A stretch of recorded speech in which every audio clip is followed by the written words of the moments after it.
Learning to fly airplanes is very expensive. Because of that, new pilots often purchase the cheapest headset they can find because they're trying to save a little bit of money, and there's nothing wrong with doing that. I did the same thing when I was training for my private pilot certificate. I didn't want to spend $1,200 on the best headset out there, but I also didn't want to invest a lot of money in something I knew absolutely nothing about. But there is one feature that I do think that is worth investing in when you purchase a new aviation headset, and that's something called active noise canceling, or ANR. Because of that, in this episode of Free Pilot Training, I'm going to be reviewing one of the cheapest active noise canceling headsets on the market, the Faro G2 ANR.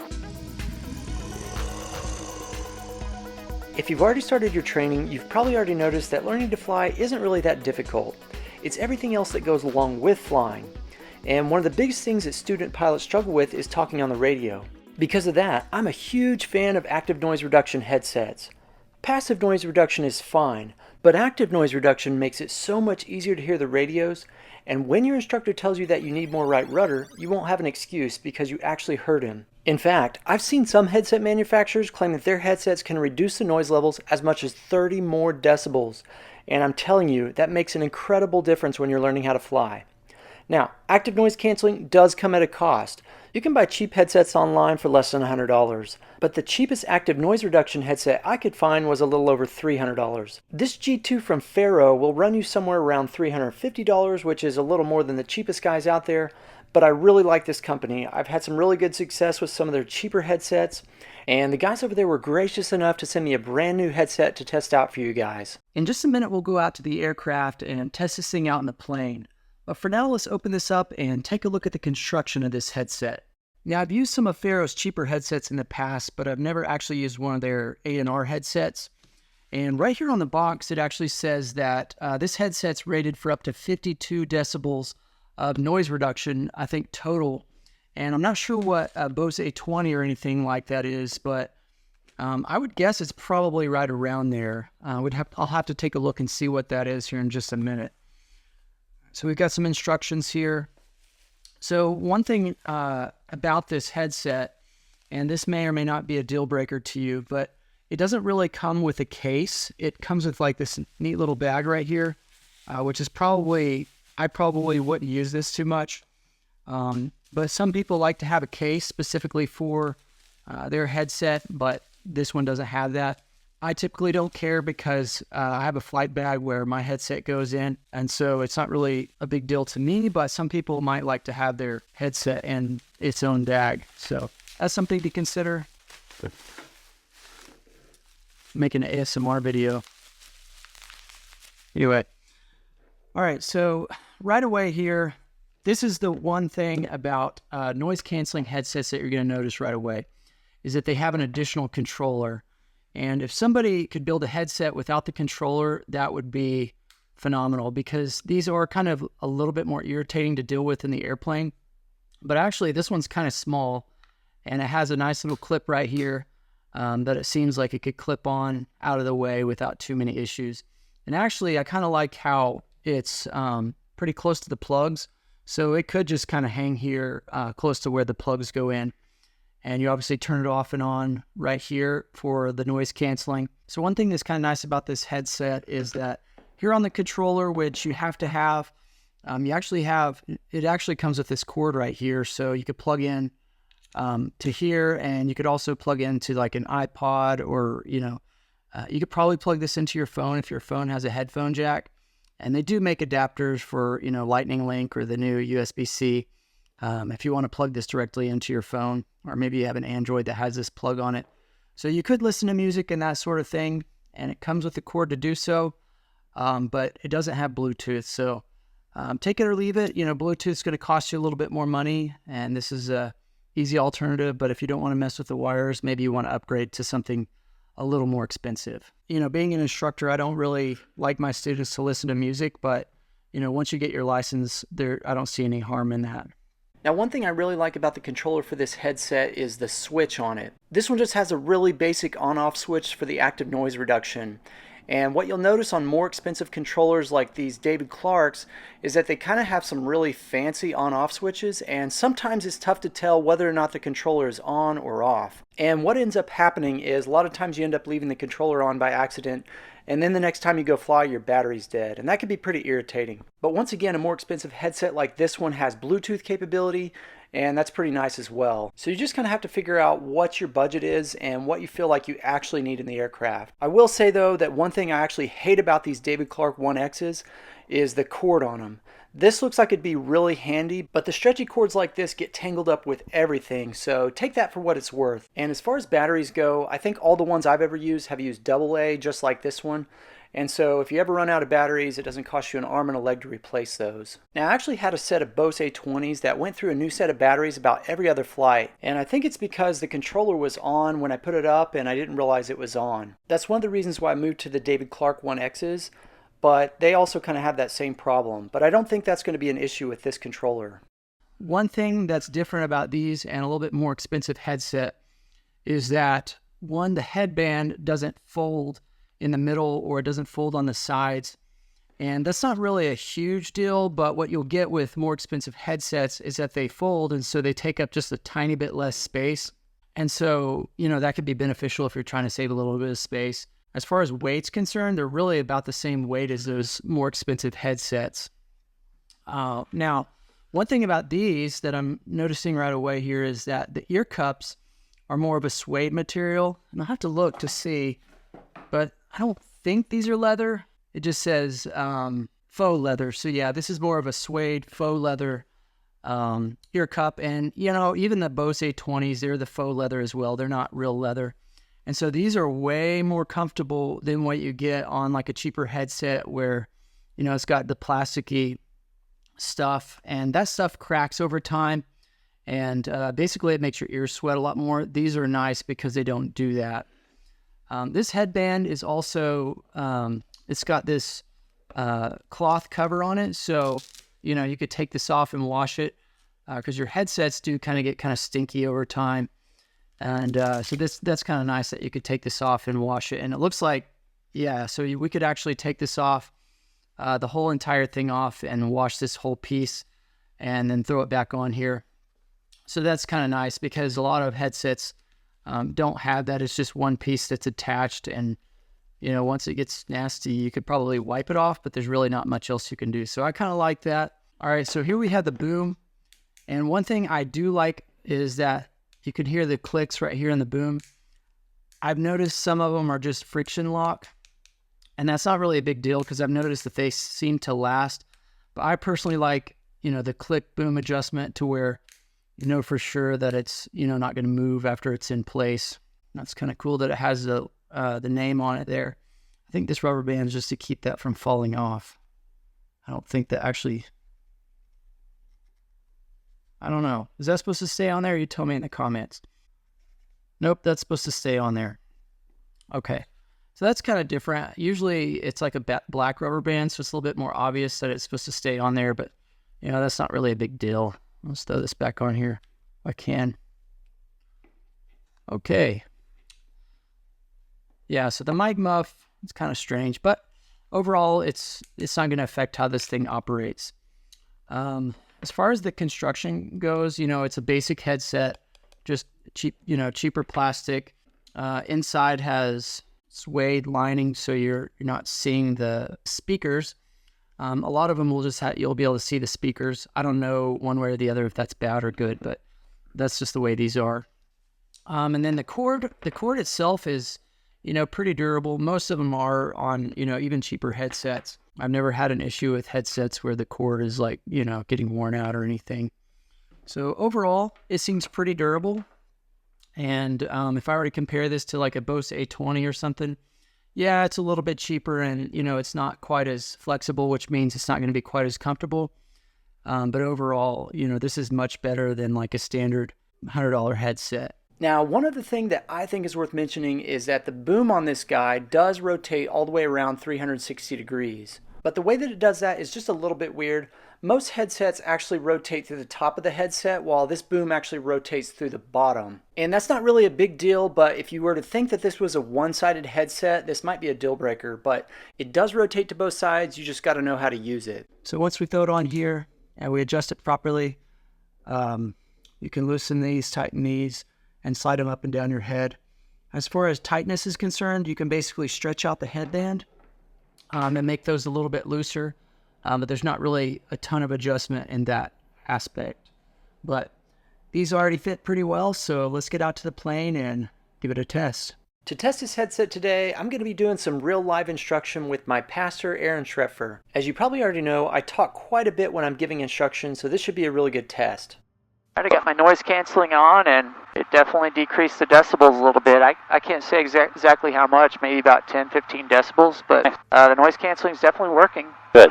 I'm liking it. Good, good, good. Okay, so we are clear left Roger. and swinging right. Looking good. We're clear right.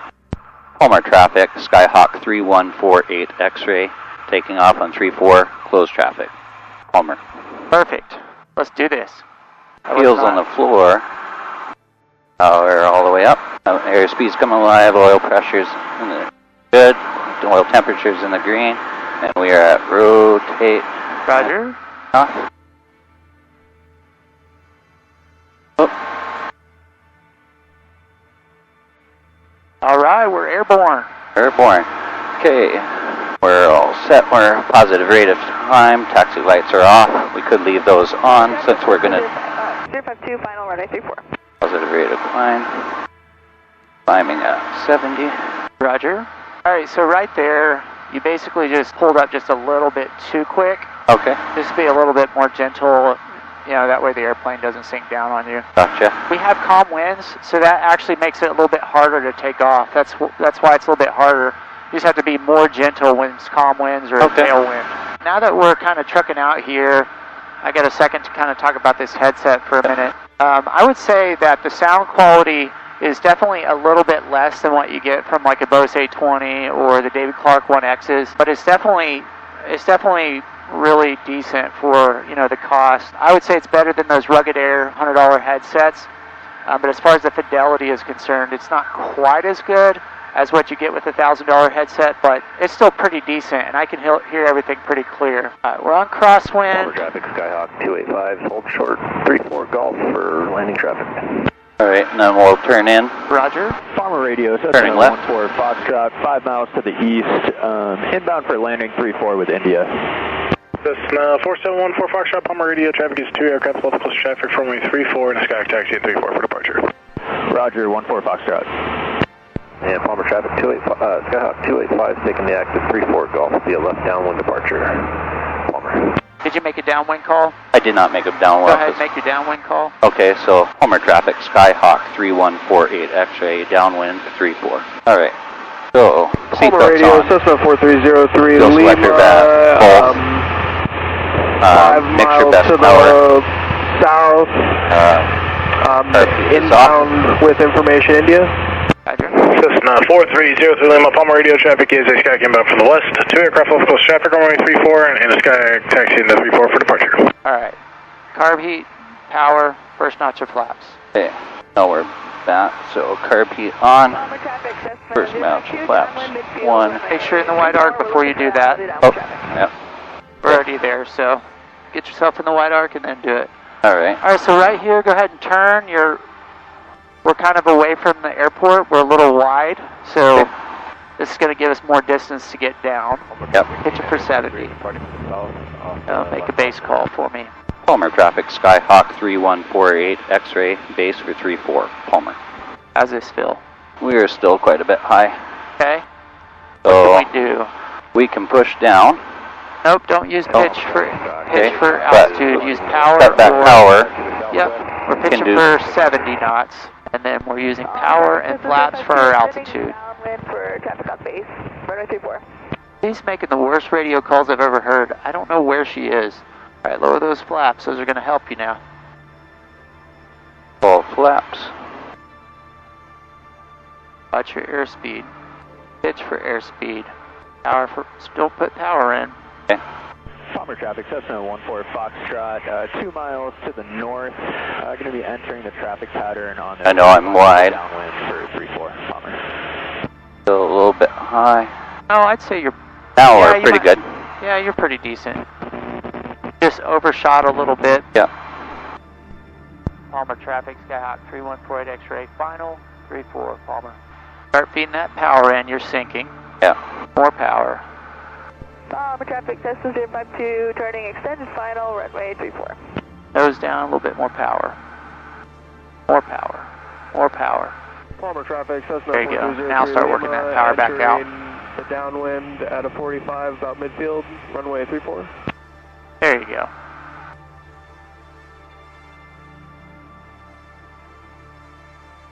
Idle power. Nose up. Too much. Too much. Take a breath. We're on the ground.